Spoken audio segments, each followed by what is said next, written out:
A train with 90 passengers entered a 200-foot tunnel in Montana on August 14, 1886, and never came out the other side. 3 days later, the engineer sent a telegram from a town that doesn't exist. We're still moving. Can't find the brakes. You can stand at one end of that tunnel and see clear through to the other side. 200 feet of straight track. No curves. No side passages. But on that summer afternoon, engine number 3147 entered the darkness and simply vanished. Railroad workers ran in within minutes. Found nothing. No wreckage. No bodies. Empty tracks. The train had ceased to exist somewhere in 200 feet of mountain rock. But for 5 weeks after, the engineer kept sending telegrams from impossible places, describing journeys through cities that don't exist. Passengers realizing they'd never get home. And the desperate question, how do we stop? The government sealed every record, paid families to stay silent, filled the tunnel with concrete. Because what they discovered suggested 90 people hadn't died, they'd gone somewhere else. Somewhere human maps don't show. Before we uncover what happened to engine number 3147, subscribe to Untold Fear, hit that notification bell, and comment your state below. This story will change how you think about every tunnel you've passed through. Now let me take you back to where it all began. Montana Territory in 1886 was a landscape of transformation. The Northern Pacific Railroad was completing its transcontinental line, driving steel rails through mountains that had known only Native American trails and fur trappers' paths for thousands of years. This was manifest destiny made real, the industrial age conquering wilderness with steam and iron. The Bozeman Pass Tunnel was not the longest or most technically challenging tunnel on the line, but it was necessary. The pass, named after John Bozeman, who had pioneered a trail through the region in the 1860s, sat at an elevation of 5,720 feet. Rather than build a switchback system over the summit, which would have been expensive and slow, the railroad decided to punch straight through. The tunnel was completed in July of 1885 after 8 months of brutal work. 200 feet long, 16 feet wide, 20 feet high. Perfectly straight. The engineering was unremarkable, a simple bore through sedimentary rock that offered no particular challenges. Miners reported that the rock was unusually soft, almost yielding to their tools, which made the work progress faster than expected. Local Crow and Blackfeet tribes had warned the railroad surveyors not to dig in that particular location. They called the pass the place where earth breathes, and said that spirits move through the mountain following paths that humans could not see. The railroad superintendent, a practical Bostonian named Edward Thornton, dismissed these warnings as superstition. He had a schedule to meet and investors to satisfy. The tunnel opened for regular service in August 1885 and operated without incident for exactly 1 year. Dozens of trains passed through daily, carrying freight, passengers, and mail between the growing towns of western Montana and the established cities back east. The tunnel became such a mundane part of the route that engineers barely slowed down when approaching it. But some railroad workers, the men who maintained the tracks and inspected the tunnel regularly, began reporting unusual experiences. Nothing dramatic enough to warrant official reports, just small strangeness that accumulated over time. Track inspector Daniel Morrison kept a personal journal that was discovered by his grandson in 1947 and donated to the Montana Historical Society. His entries from the summer of 1886 document growing unease. June 3, 1886. Walked the tunnel today for routine inspection. The air inside feels different lately, thicker somehow, like it resists your breathing. I mentioned this to Collins, and he said he'd noticed it too. Said sometimes when he's in there alone, he hears what sounds like train wheels on track, but distant, like they're coming from somewhere far away. June 17, 1886. Found something odd today. There are marks on the tunnel walls, scratches in the rock that I swear weren't there last week. They run horizontal, about 4 feet off the ground, parallel to the tracks. Almost like something scraped along the wall as it passed. July 2nd, 1886. I don't want to go in that tunnel anymore. Today I was walking through, about halfway, when I heard my name called. Clear as day, someone said Daniel right behind me. I turned around. No one there. But I heard it again, Daniel, except this time it came from ahead of me. I ran. I'm not ashamed to say it. Edward Thornton, the superintendent, received Morrison's report about the scratches and personally inspected the tunnel on July 10th. His official memo attributed them to normal rock expansion and contraction. But Thornton's private diary, discovered after his death in 1903, tells a different story. July 10th, 1886. Morrison is right about the marks.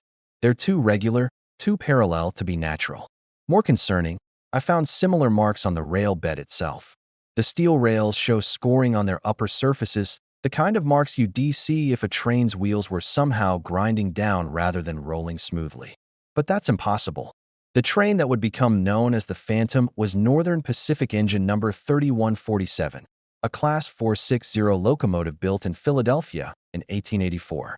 The engineer, James Whitmore, was 42 years old, married with 3 children, known for his reliability and calm temperament. He had been with Northern Pacific for 11 years with a spotless safety record. Among the 43 passengers was a mystery that would only be discovered later. A U.S. Marshal named John Devereaux transporting a prisoner. The prisoner's name was Isaiah Blackwood, arrested in Billings for murdering a rancher and his 2 sons in what authorities described as ritualistic circumstances. Blackwood never confessed, never spoke except to say one thing repeatedly. I was invited to open the door. I was invited to let them through. When asked why he killed the rancher's family, Blackwood finally spoke more. I didn't kill them. I freed them. I opened the door and let them go where they were meant to go. The train is coming. It's always been coming. And when it arrives, we'll all board. Marshal Devereaux thought the man was insane. Now, reading that report after knowing what happened, researchers aren't so sure. August 14th, 1886, began as an unremarkable day. Clear weather, temperatures in the mid-70s. Engine number 3147 departed Livingston, Montana at 2:15 p.m., running on schedule. At 3:30 p.m., it departed the final station before the tunnel, 17 miles away. James Whitmore radioed ahead that they expected to pass through at approximately 3:47 p.m. Several people witnessed the train's approach. Daniel Morrison was working near the tunnel entrance despite his reluctance to enter it. His testimony provides the most detailed account. The train was moving at normal speed, maybe 20 miles per hour. I could see Engineer Whitmore in the cab, waving as he approached. I waved back. The passengers were visible through the windows. Everything looked completely normal. The whistle blew twice. The locomotive entered first, then the tender, then the passenger cars, the baggage car, and the caboose. I watched the whole train go in. It takes about 15 seconds for a 7-car train to fully enter a 200-foot tunnel. I counted all the way to 15. The caboose disappeared into the darkness. I expected to hear the train's noise echo inside the tunnel, then to see it emerge from the other side about 12 seconds later. I waited. 5 seconds. 10 seconds. 15. No train emerged. 20 seconds. 30 seconds. But there was no sound. Complete silence. At 45 seconds, I started running toward the tunnel. I reached the entrance and looked inside. The tunnel was empty. I could see clear through to the other side. Daylight. Empty tracks. No train. No smoke. Nothing. Morrison's confusion turned to panic. He ran to the other side of the tunnel. No train. He looked back through. He could see his own tool shed on the other side. But no train. I went back in. I walked the entire tunnel. The tracks were intact. No derailment marks. No debris. But the rails were warm, like something heavy had been rolling on them moments before. And there was a smell. Not coal smoke. Something else. Sweet and rotten at the same time. By 4 p.m., when the train failed to arrive at its next stop, the station master contacted the railroad company. By 5 p.m., railroad officials stood at both ends of the tunnel, staring at each other through 200 feet of empty space, trying to understand how a 90-ton locomotive could simply cease to exist. The disappearance of engine number 3147 became national news within days. The Northern Pacific Railroad initially tried to control the narrative, suggesting the train had been hijacked or there had been a cave-in. But these explanations fell apart under scrutiny. The federal government sent Inspector General Marcus Hammond of the Department of the Interior. Hammond was a rational man, trained in engineering. He approached the case expecting to find a prosaic explanation. His official report, filed 6 weeks later, contained a conclusion that must have been agonizing. After exhaustive investigation, I can find no rational explanation for the disappearance of Northern Pacific engine number 3147. But Hammond's private notes, discovered in 1978, reveal a man struggling with impossible evidence. August 18, 1886. We have spent over 40 hours examining the tunnel. Modern surveying equipment confirms what visual inspection suggests. The tunnel is a simple, straight bore with no possible place for a train to hide. Mining engineers found something disturbing. The rock inside the tunnel shows signs of extreme compression at the molecular level, as if tremendous pressure had been applied from inside, pushing outward. But there's no known force that could create such pressure without visible damage. More troubling, we found personal items belonging to passengers scattered throughout the tunnel. A woman's hairpin, a child's toy soldier, a leather valise. These items were not there when Morrison walked the tunnel immediately after the disappearance. They appeared over the following days, as if the tunnel is slowly releasing evidence of what it consumed. The personal items appeared gradually. First day, only a pocket watch belonging to conductor Theodore Walsh, stopped at 3:47 p.m. Second day, a shawl. Third day, a child's doll. Fourth day, a leather valise. Fifth day, a marshal's badge. Each item was found in the tunnel's exact center, laid carefully on the ground between the rails, as if placed there deliberately. Hammond ordered the tunnel sealed and placed under 24-hour guard. 6 railroad workers volunteered, working in pairs, stationed at both ends with orders to report any unusual observations. The guard logs make disturbing reading. August 20th, 2 a.m. We hear sounds from inside the tunnel, like voices speaking quietly or singing. We can't make out words. The sound stops when we point light at it. August 20th, 4:30 a.m. We both saw movement in the tunnel, about 100 feet in. Something dark passed from one wall to the other. Not walking, more like flowing. August 21st, 3:15 a.m. We found another item. A baby's rattle, silver with ivory handle. It wasn't there at midnight. We only took our eyes off the entrance for 10 minutes. The rattle was just sitting there. The most disturbing discovery came on August 23rd. Guards found a leather-bound journal in the tunnel's center. It belonged to Elizabeth Gardner, a schoolteacher who had been aboard the train. The final entry was dated August 14th, 1886. 3:45 p.m. We are approaching a tunnel. Mr. Whitmore has blown the whistle. 3:47 p.m. We have entered the tunnel. It is darker than expected. Much darker. The windows should show light from the entrance behind us, but they show only black. I can't see the other passengers anymore. 3:47 p.m. How can it still be 3:47? My watch hasn't moved. The darkness is getting heavier. Not just absence of light. The darkness has weight. I can feel it pressing against me. 3:47 p.m. We're not moving forward anymore. We're moving down. I can feel it in my stomach. But the train is level. Yet we're definitely falling. 3:47 p.m. I can see them now. The other passengers. They're screaming, but I can't hear them. Their mouths are open, their faces twisted in terror, but there's no sound. 3:47 p.m. The prisoner is laughing. The man in chains. He's saying, "I told you." The train was coming. We're all boarding now. And he's right. We are boarding. But not the train we thought we were on. A different train. One that runs on different tracks through different places. 3:47 p.m. The walls of the tunnel are gone. We're surrounded by darkness that goes on forever. But there are lights in the distance. They look like windows. Glowing windows showing places that aren't real. Cities that shouldn't exist. And I realize we're not in a tunnel anymore. We're between. Between what and what, I don't know. 3:47 p.m. I'm writing this fast because soon I won't be able to move my hands. The darkness is solidifying around us. The other passengers have stopped screaming. They're just staring at something coming toward the train. Something big. I can't see it clearly, but I can feel its size. And it's pulling us toward itself like gravity. 3:47 p.m. If someone finds this journal, tell my mother I wasn't afraid at the end. Tell her I saw something wonderful and terrible, and that I understand now why some doors should never be opened, some tunnels should never be dug. Tell her. The entry ended mid-sentence. The rest of the page was blank except for one word written at the bottom, pressed so hard it tore through. Still, the investigation officially ended on September 1st, 1886. The tunnel was filled with concrete. The town was declared unsafe. The railroad rerouted its line. But before the tunnel was sealed, one final discovery was made.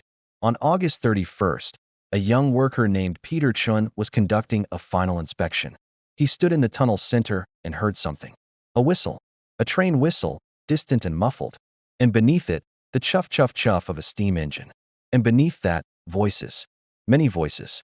Peter Chun ran from that tunnel faster than he had ever run in his life. 3 days after the tunnel was sealed, on September 4, 1886, the Northern Pacific Railroad's Denver office received a telegram that should have been impossible. The operator was Agnes Hartley, a 30-year veteran. At 2:30 p.m., her machine began clicking. She transcribed it according to protocol. Only when she finished did she realize what she was reading. To Northern Pacific Railroad Denver office from James Whitmore, Engine 3147 location, Harrow Station, Montana Territory message. We are still moving. Have been traveling for 3 weeks by our clocks, but your telegraph says only 3 days have passed. Cannot find brakes. Cannot stop engine. Tracks ahead continue forever. No stations. Only tunnel. Endless tunnel. Passengers increasingly agitated. Food and water running low. Please send help to Harrow Station. Within an hour, senior officials were staring at the message. The first question, was it genuine? Agnes confirmed the sending style matched railroad protocols perfectly. But there was no Harrow Station in Montana Territory. The name didn't appear on any map, any survey, any document. It did not exist. Yet the telegram had come from somewhere. The signal had been strong, suggesting a nearby transmitter. Edward Thornton decided to respond. To James Whitmore from Edward Thornton message. Harrow Station not on railroad maps. Provide coordinates. Describe surroundings. Assistance will be sent. An hour passed. Then 2.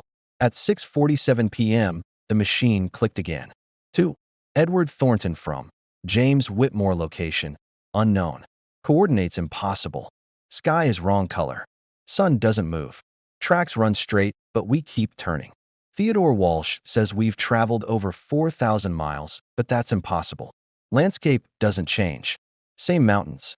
Same tunnel walls though we emerged weeks ago. Passengers seeing things. Some say we passed through cities not on maps. Others say only darkness. We can't agree on what's outside. Carl tried to open the door. Door won't open. None of the doors open.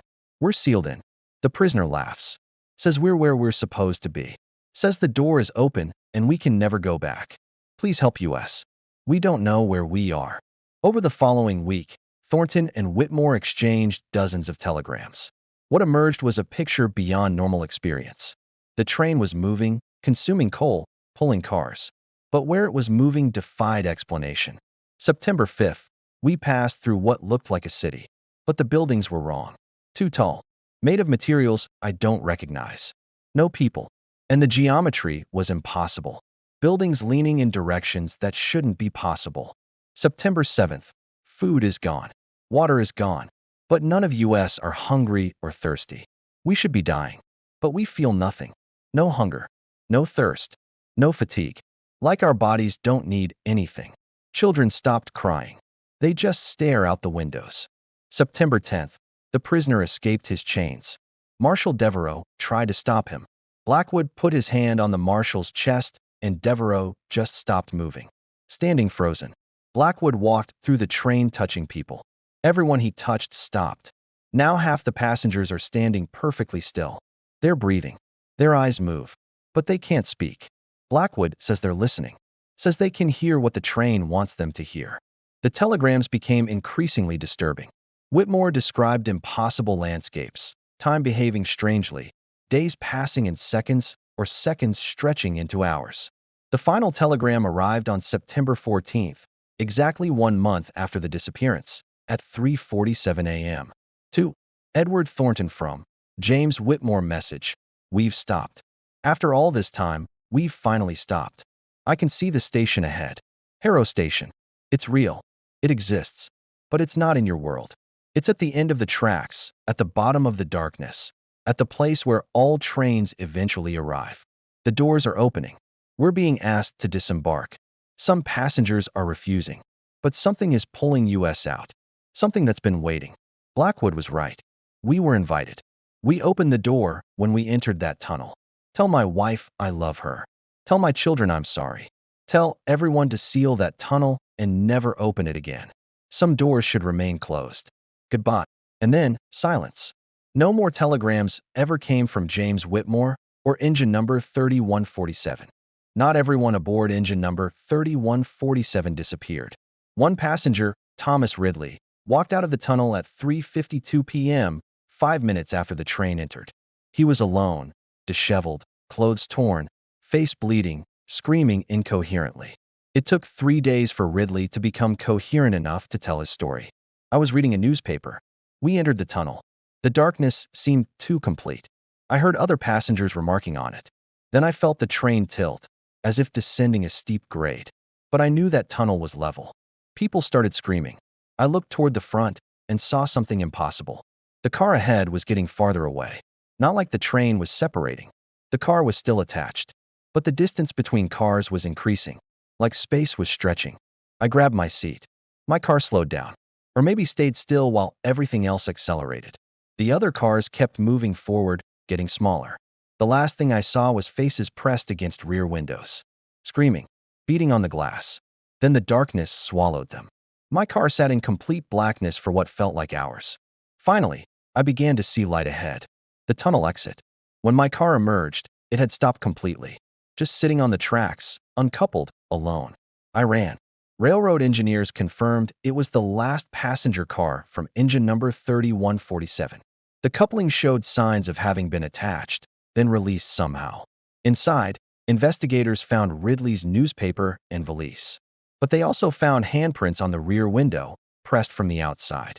Dozens of overlapping handprints, as if many people had been trying to reach through the glass. The handprints were analyzed.